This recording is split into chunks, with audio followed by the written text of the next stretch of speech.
Seja bem-vindo à Primeira Igreja Batista do Pará. Seu vídeo já vai começar. Mas antes, não esqueça de se inscrever, dar o like e ativar as notificações. Boa noite novamente, meus irmãos. Abra comigo aí sua Bíblia no livro do profeta Naum. Vamos estudar hoje o terceiro e último capítulo deste livro.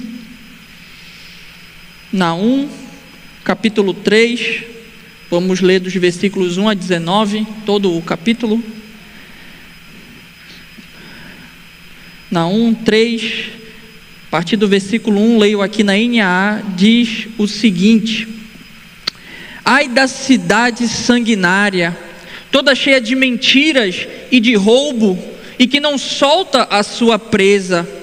Eis os estalos dos açoites, o estrondo das rodas, o galope dos cavalos e os carros que vão saltando, os cavaleiros que esporeiam, as espadas brilhantes, as lanças reluzentes, uma multidão de feridos, massa de cadáveres, mortos sem fim, chegam a tropeçar sobre os seus mortos. Tudo isso por causa da grande prostituição da bela e encantadora prostituta, da mestra de feitiçarias, que seduzia as nações com a sua prostituição e os povos com as suas feitiçarias. Eis que eu estou contra você, diz o Senhor dos Exércitos. Levantarei as abas de tua saia sobre o seu rosto e mostrarei às nações a sua nudez e aos reinos as suas vergonhas.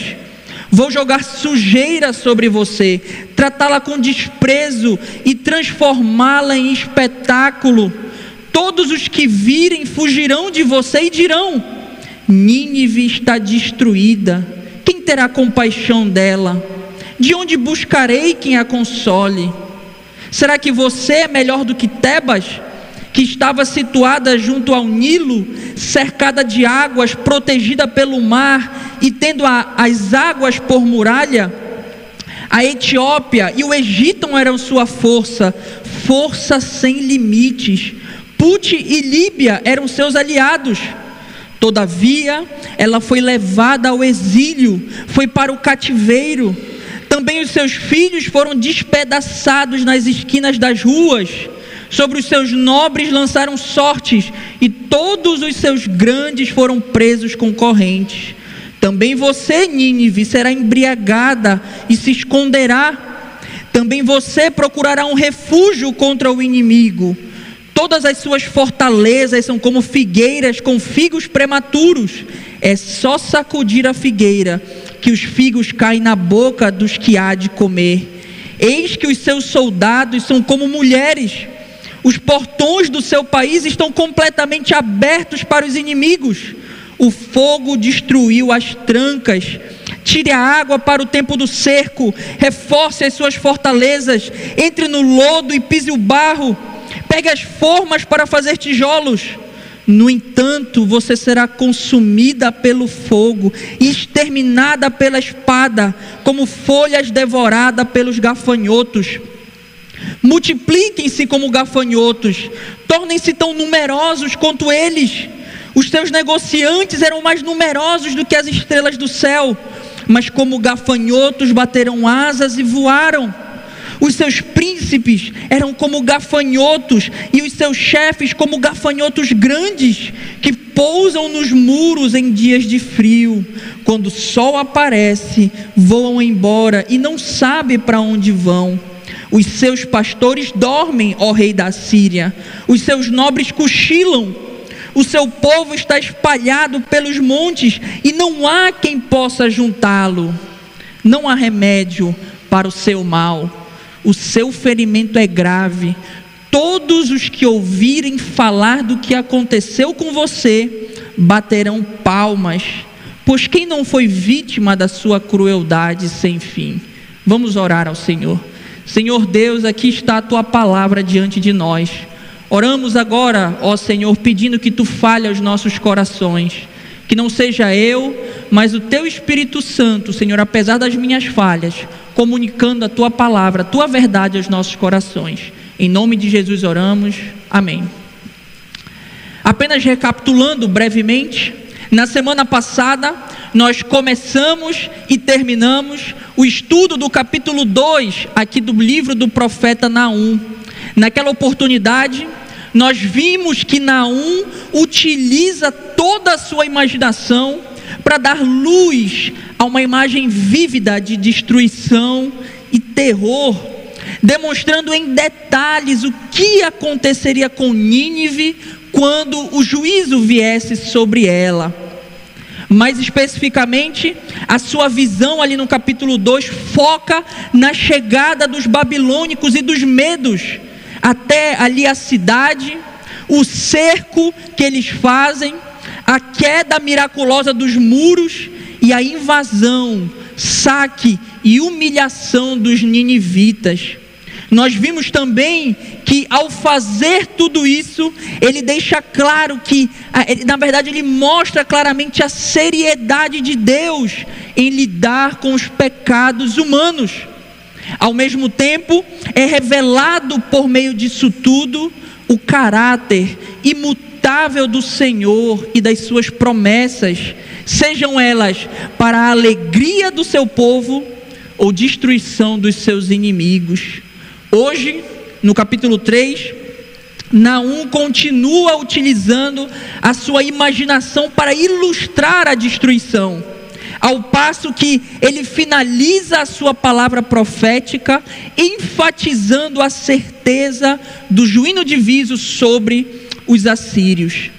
Enquanto no capítulo 1, Naum fundamenta de maneira geral o cumprimento dessa profecia ao caráter imutável e justo de Deus, no capítulo 3, ele expande essa convicção, incluindo 3 motivações ou bases para a sua certeza: os pecados de Nínive, a comparação dela com outra nação ímpia e a demonstração que apesar da sua força, Nínive cairá.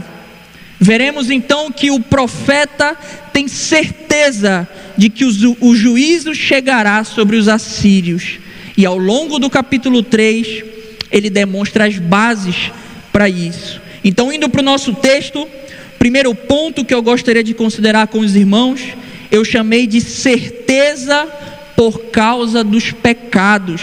Está lá no versículos 1 a 7, vamos ler novamente. Ai da cidade sanguinária, toda cheia de mentiras e de roubo, e que não solta a sua presa. Eis os estalos dos açoites, o estrondo das rodas, o galope dos cavalos e os carros que vão saltando. Os cavaleiros que esporeiam, as espadas brilhantes, as lanças reluzentes, uma multidão de feridos, massa de cadáveres, mortos sem fim. Chegam a tropeçar sobre os mortos. Tudo isso por causa da grande prostituição, da bela e encantadora prostituta, da mestra de feitiçarias, que seduzia as nações com sua prostituição e os povos com suas feitiçarias. Eis que eu estou contra você, diz o Senhor dos Exércitos. Levantarei as abas de sua saia sobre o seu rosto e mostrarei às nações a sua nudez e aos reinos as suas vergonhas. Vou julgar sujeira sobre você, tratá-la com desprezo e transformá-la em espetáculo. Todos os que a virem fugirão de você e dirão: Nínive está destruída. Quem terá compaixão dela? De onde buscarei quem a console? Então, semelhante ao que nós vimos no capítulo anterior, Naum traz uma descrição vívida acerca do ataque a Nínive. Entretanto, intercalando com essa visão, com a invasão da cidade, o profeta aqui volta os seus olhos para os pecados cometidos pelo povo assírio. Pecados estes, conforme mostra Naum, que selam a certeza da destruição vindoura. Logo no versículo 1, por exemplo, são expostos alguns desses pecados. Nós vemos que Nínive é descrita como uma cidade sanguinária. aludindo ao fato dos muitos séculos em que tratou com brutalidade as nações ao seu redor.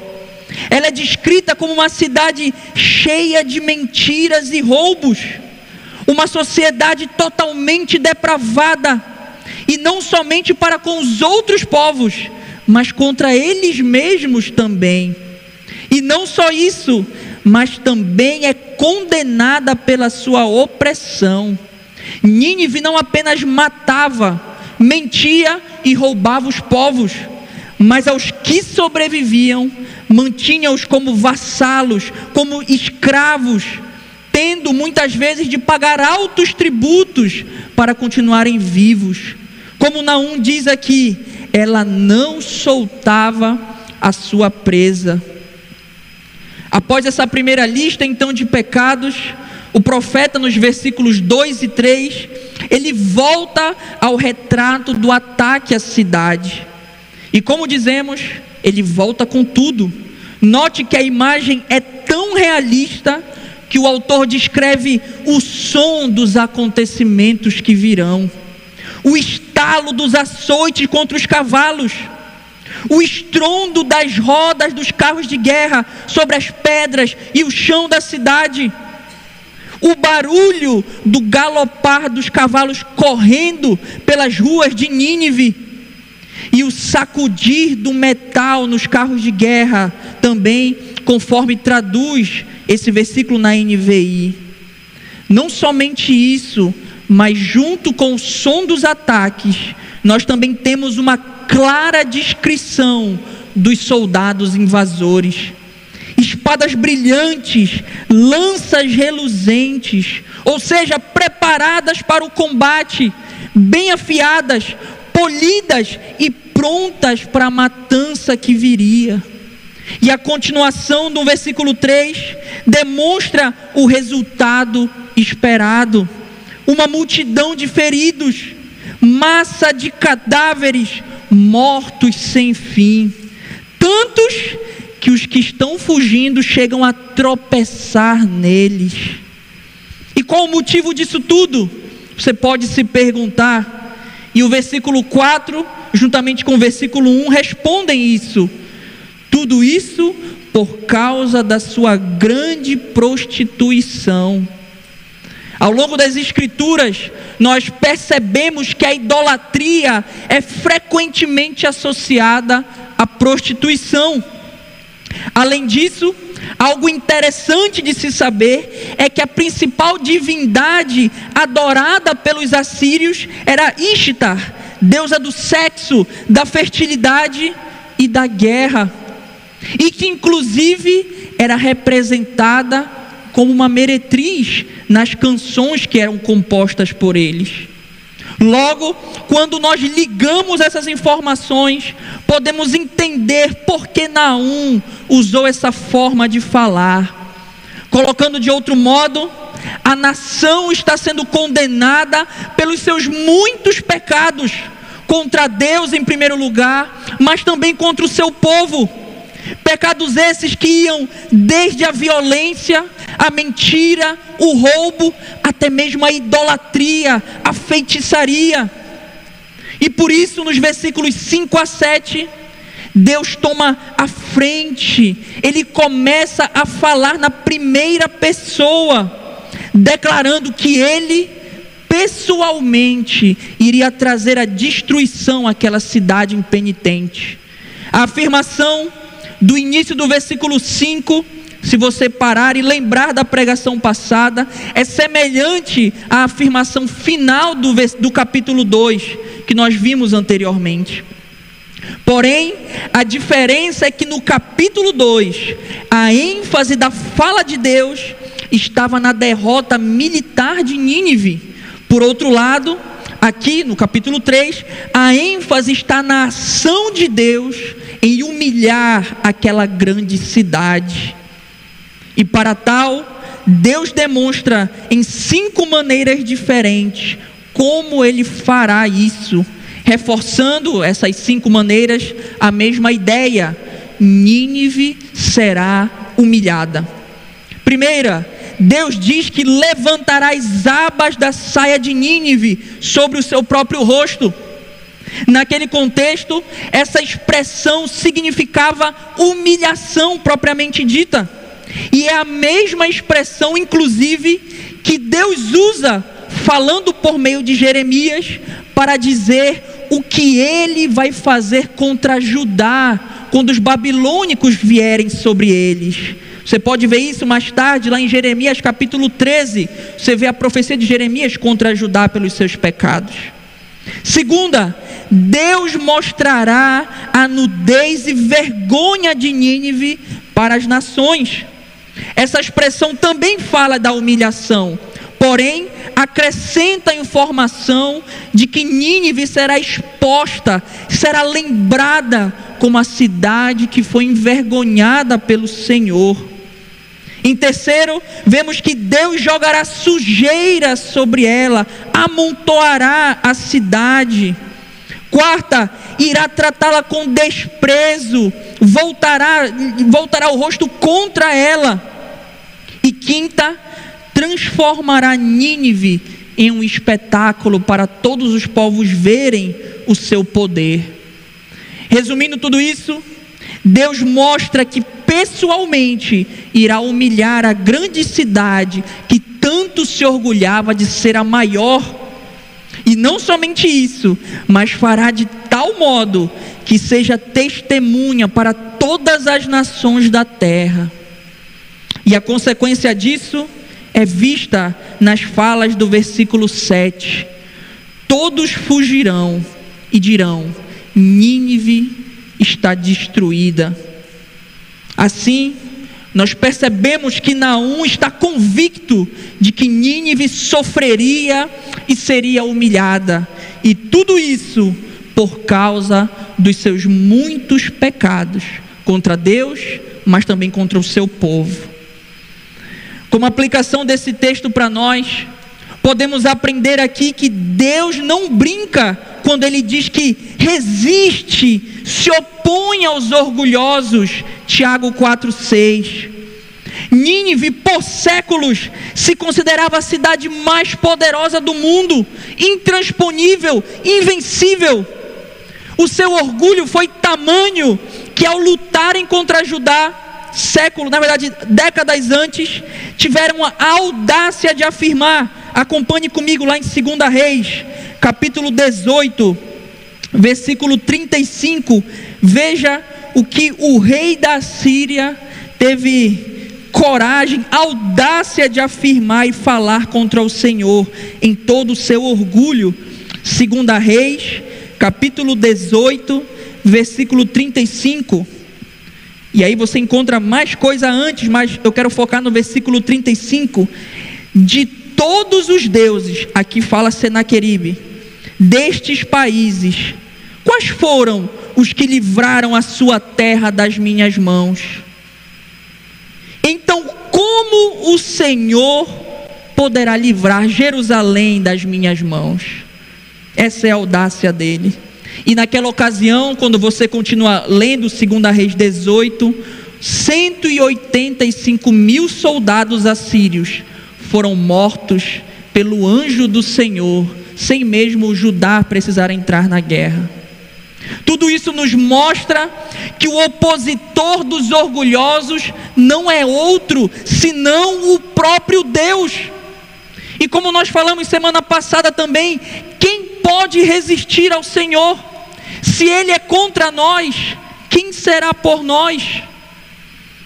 A verdade bíblica é que todo homem sem Cristo é orgulhoso também. Romanos 1,30.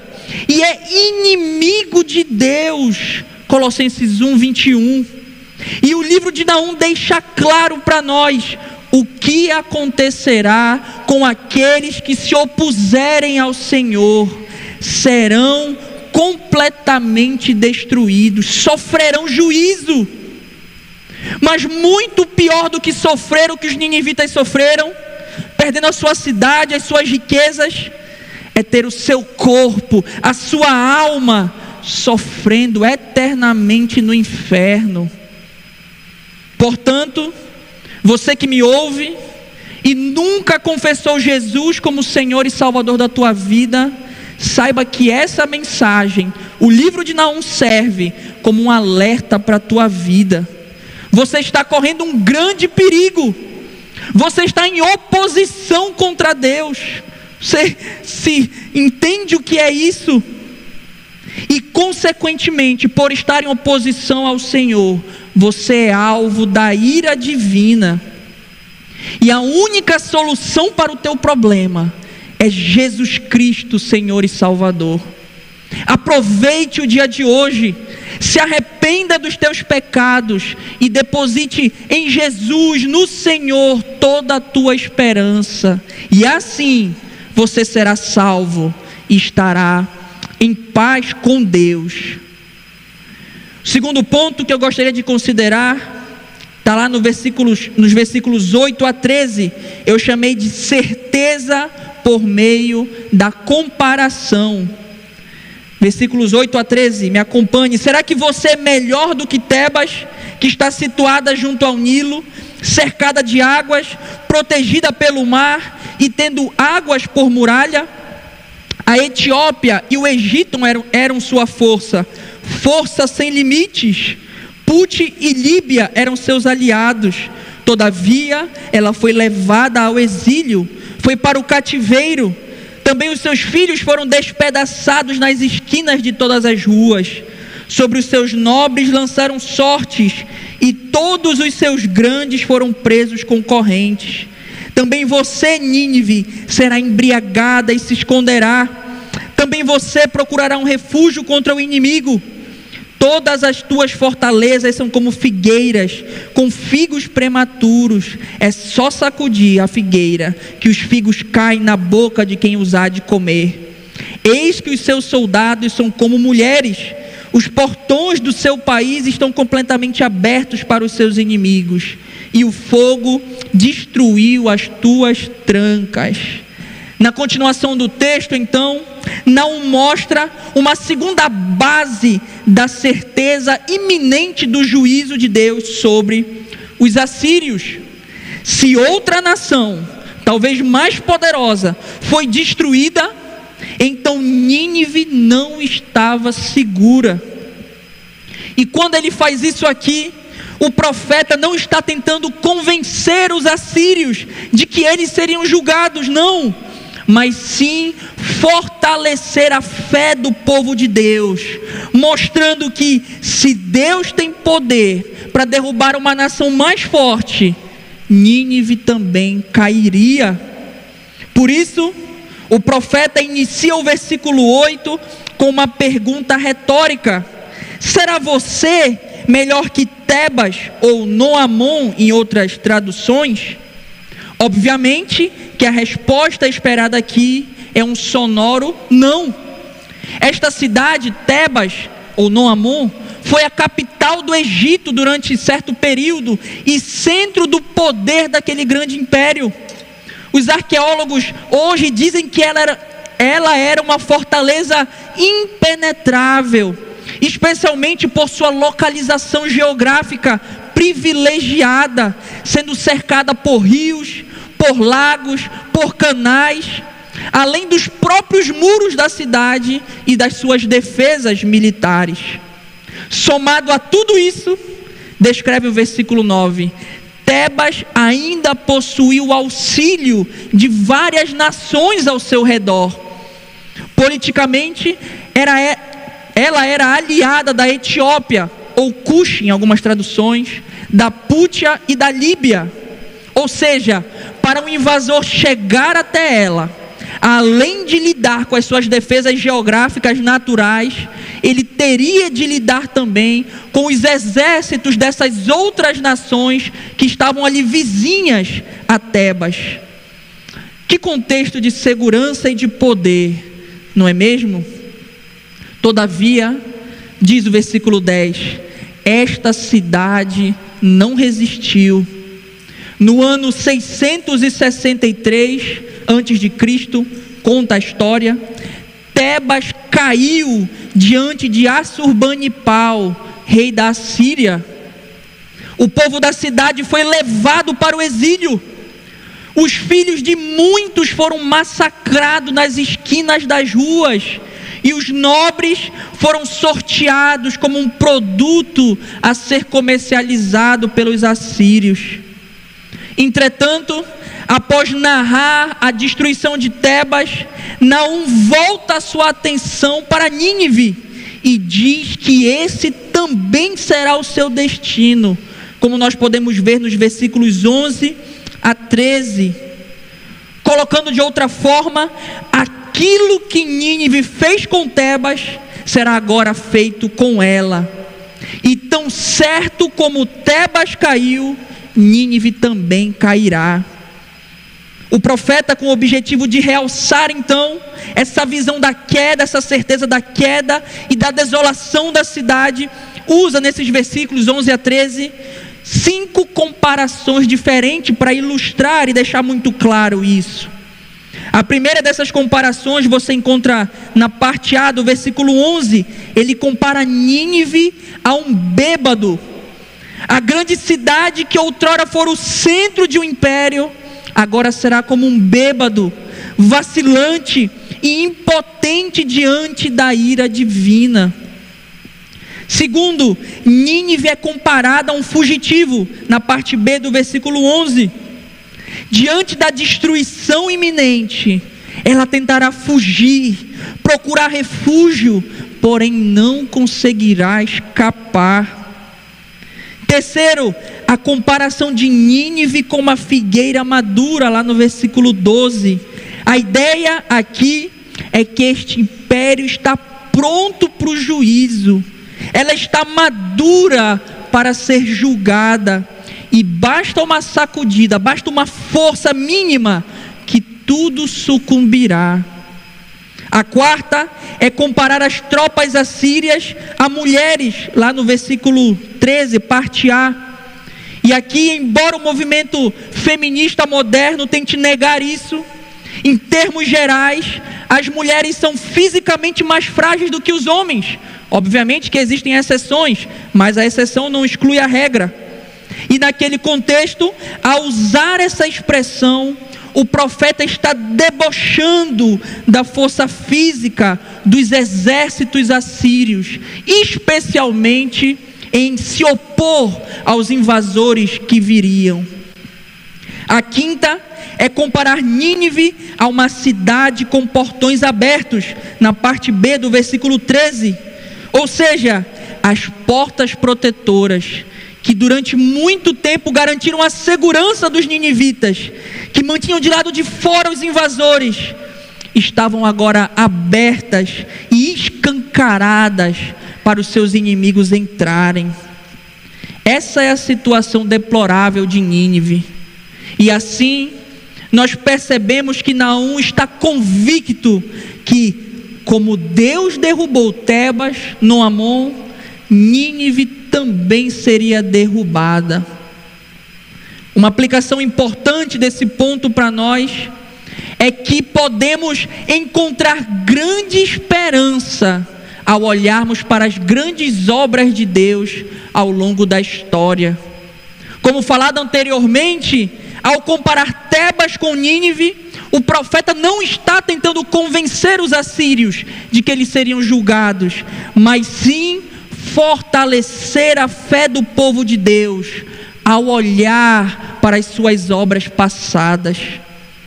De igual modo, nós, em 2024, somos chamados a fazer o mesmo e ter a nossa esperança em Deus fortalecida, renovada. Muitas vezes, diante de inúmeros problemas e dificuldades pelas quais passamos, sejam eles relacionados à saúde, ao nosso trabalho, colégio, vida social, segurança, vida financeira e etc., nós somos tentados a esquecer que Deus continua ativo, trabalhando, que Ele continua sendo bom, como nós cantamos ainda há pouco, possuindo o controle de tudo em suas mãos, e que pode, caso Ele queira, resolver qualquer situação que estejamos passando. Talvez você tenha chegado hoje assim, aqui. Talvez você ou alguém que você ama esteja passando por um problema grave de saúde. E quando você olha para aquela situação, você pensa, é impossível resolver aquilo. Nesse ponto, não tem mais o que fazer.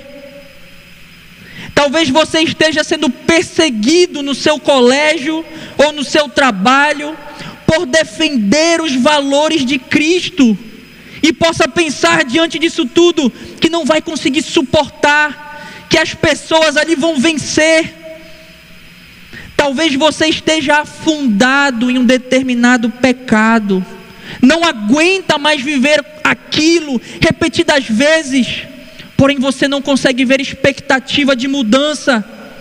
Pelas suas forças, você sabe que não vai conseguir vencer aquilo, e diante disso tudo, você pode pensar que para você não há mais solução, é melhor se entregar àquele pecado mesmo.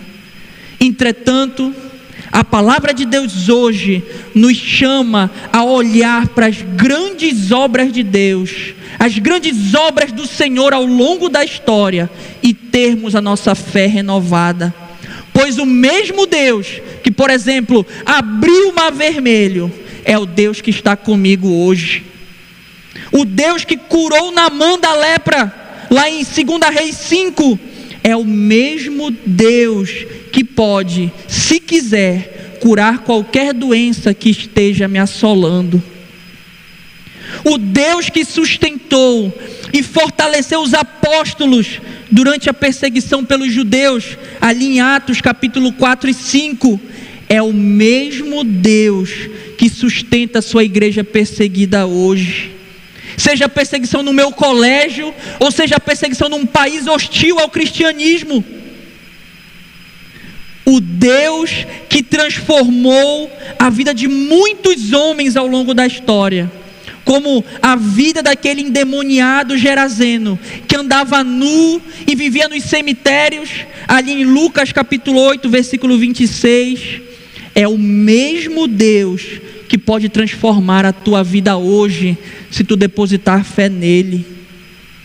Resumindo, e usando uma frase que eu vi recentemente, o que é o meu problema diante do Deus que tem Gênesis 1 no seu currículo?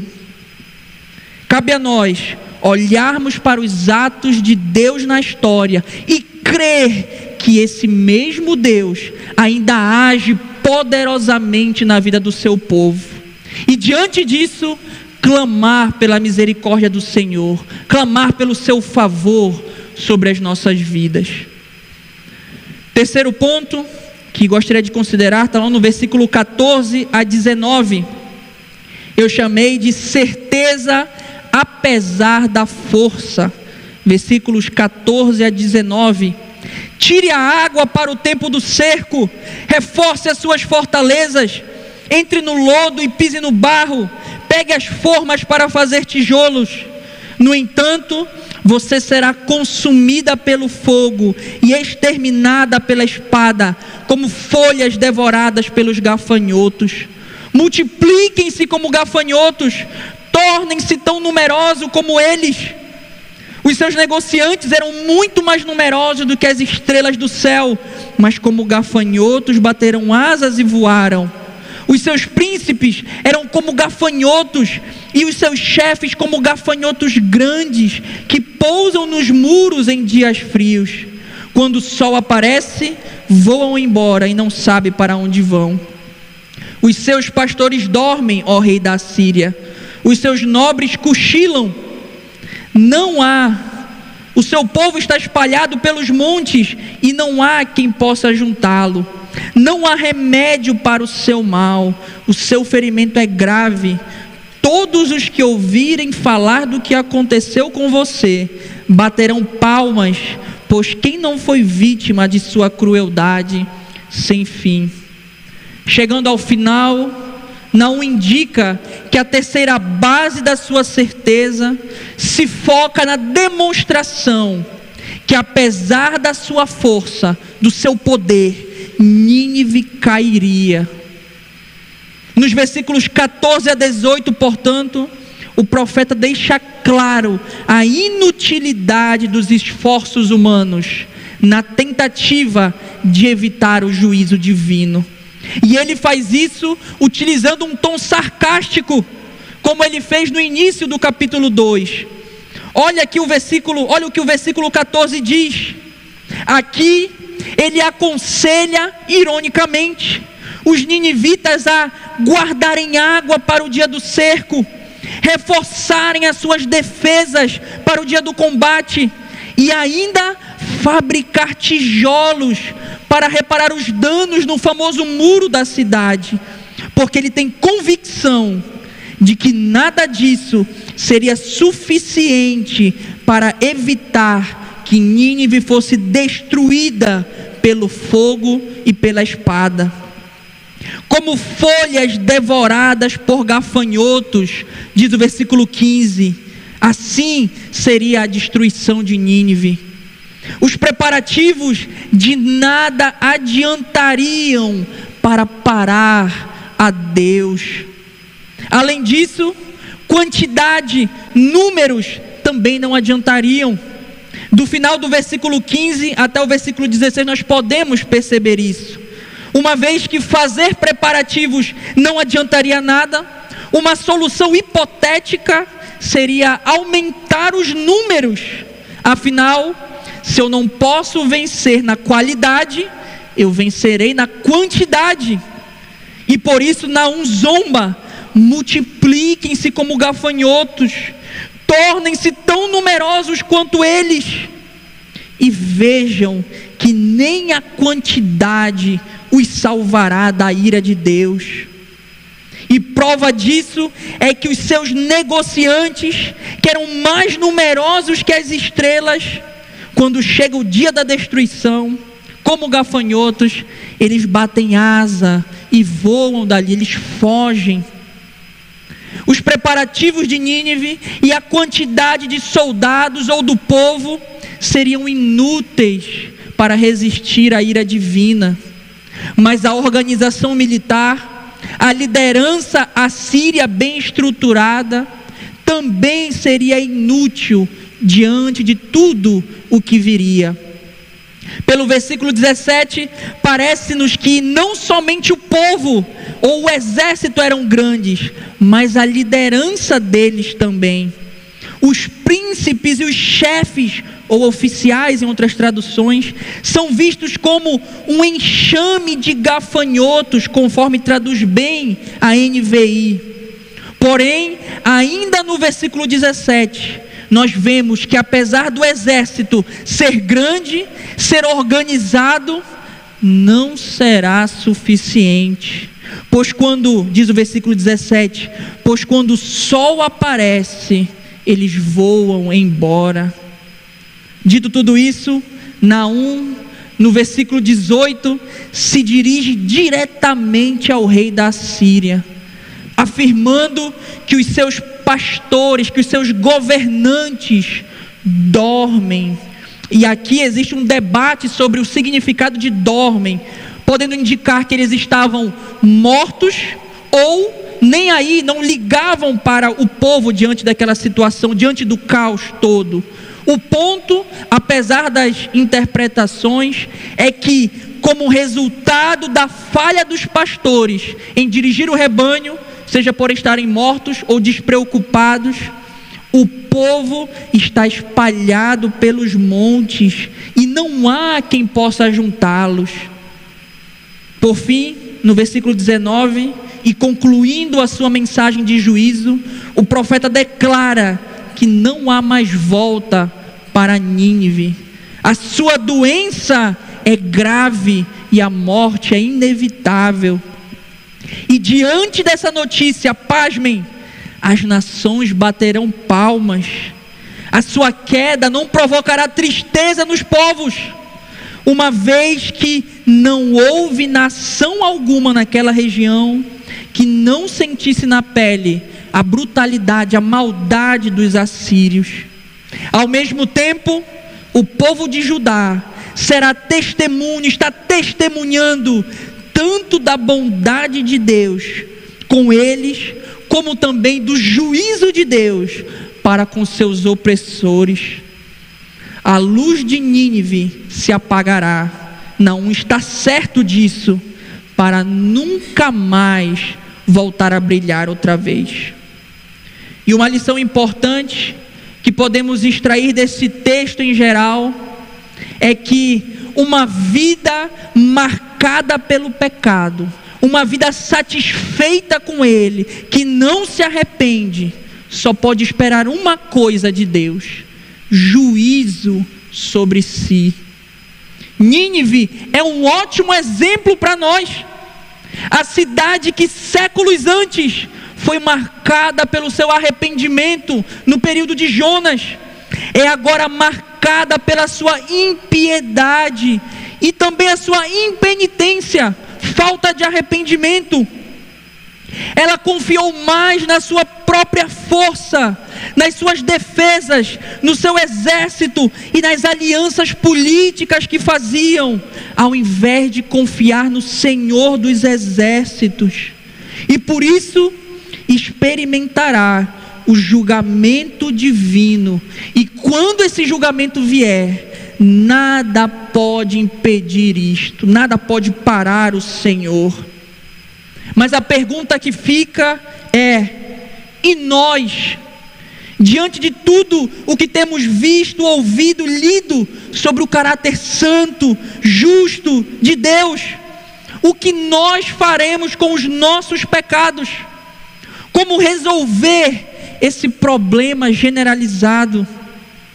Talvez você que esteja me ouvindo, seja aqui presente ou na internet, talvez você viva continuamente numa vida de pecado, sem se arrepender e gostando daquilo que você faz, se satisfazendo com ele.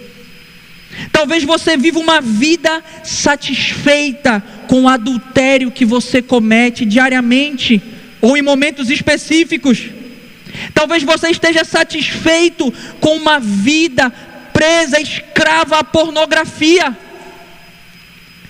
com a mentira, com uma vida rebelde contra a sua liderança, contra os seus pais, uma vida satisfeita com a fofoca, a maledicência contra os seus irmãos, uma vida satisfeita com a murmuração, quanto Deus é mau, mas quanto eu mereço mais, uma vida satisfeita com a ansiedade, porque você quer ter o controle de tudo, ou ainda no seu jugo desigual, naquele seu relacionamento com o ímpio. E vivendo assim, você pensa que pode resolver o problema do pecado vindo em todos os cultos, participando dos metanoias, da UNAD, servindo na igreja, dando dízimo, ofertando para missões, alimentando os moradores de rua, e aqui a lista segue infinitamente. Tudo isso é muito bom, inclusive se você não faz algo dessa lista, comece a fazer. Entretanto, tenha plena consciência de que nada disso resolve o teu problema diante de Deus. Se você continuar nesta vida que você tem levado, uma hora ou outra, o juízo vai chegar sobre a tua vida. Como diz Paulo em Efésios 2, 8 e 9, texto conhecido se você quiser me acompanhar, Efésios 2, versículos 8 e 9, porque pela graça vocês são salvos, mediante a fé, e isto não vem de vocês, é dom de Deus, não de obras, para que ninguém se glorie. Em outras palavras, se você vive confortável com o seu pecado, saiba que você está caminhando para um lugar de sofrimento eterno, afastado do Senhor, e nenhuma obra, boa, ruim, qualquer coisa que você possa fazer com as suas mãos, te salvará disso. E aí, eu repito o que eu falei no início: a única solução para o nosso maior problema, o pecado, é nos arrependermos, é nos afastarmos dele. ao passo que temos fé em Jesus Cristo, nos aproximamos dele com humildade e obediência. Já caminhando para a conclusão, podemos resumir o que foi dito nesta noite, afirmando que diante dos muitos pecados dos assírios contra Deus e o seu povo, Naum tem certeza de que o juízo chegará sobre eles, a despeito de qualquer tentativa contrária ou de oposição. E a pergunta que fica para nós hoje, que podemos acompanhar do capítulo 1, no capítulo 2 e agora no capítulo 3, é: como a nossa vida será marcada? Como aquele que se arrependeu e recebeu o perdão divino, como a Nínive do tempo de Jonas, ou como aquele que confiou nas suas próprias forças, viveu satisfeito com os seus pecados e recebeu a ira de Deus, como a Nínive aqui do período de Naum? Que o Senhor tenha misericórdia de nós e nos conceda graça para mudarmos se estivermos no mau caminho. Em nome dele, amém. Vamos orar mais uma vez. Senhor nosso Deus, te louvamos, ó Pai, muito obrigado pelo privilégio de ouvir a Tua palavra. Tem misericórdia de nós, Senhor. Aplica a Tua palavra aos nossos corações e nos faz enxergar a seriedade do pecado, ó Pai. Nos faz enxergar a inutilidade das nossas obras, Senhor, sejam elas quais forem. Nos ajuda a depender de Ti, Senhor, a entender que obras alguma nos salvam, mas a Tua graça, a Tua misericórdia pode estar disponível para nós, Senhor. Ajuda aqueles que estão ouvindo, que nunca tomaram uma decisão por Cristo, que vivem satisfeitos com os seus pecados, que a começar em mim, que possamos largar, abrir mão de tudo o que é errado e viver uma vida santa, reta diante de Ti. Tudo isso nós oramos, Senhor, pedindo com humildade, Senhor, com confiança, a Tua graça sobre nós. Em nome de Jesus, amém.